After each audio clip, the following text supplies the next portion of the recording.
Social മീഡിയയിൽ trending ആയിട്ടുള്ള ചന്ദ്രേട്ടന്റെ ചായക്കടയിലോട്ട് പോയാലോ? കുറേ നാളെ ഇങ്ങോട്ട് പോണം എന്ന് വിചാരിച്ച് നിൽക്കായിരുന്നു. പക്ഷെ ഇന്നാണ് ഞങ്ങൾക്ക് അതിനൊരു അവസരം കിട്ടിയത് കേട്ടോ.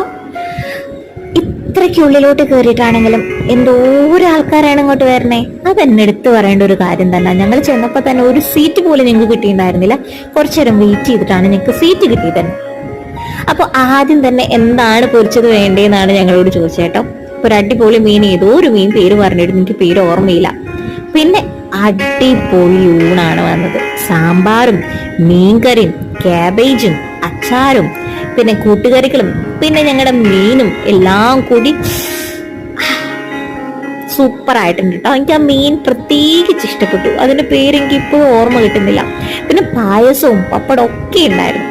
അപ്പോൾ കാണുമ്പോൾ തന്നെ നിങ്ങൾക്ക് അറിയാം എങ്ങനെയാണ് ഊണെന്നുള്ളത്. കണ്ടിട്ടും കാര്യമില്ല കേട്ടിട്ടും കാര്യമില്ല, നേരിട്ട് തന്നെ പോയിട്ട് കഴിക്കണം.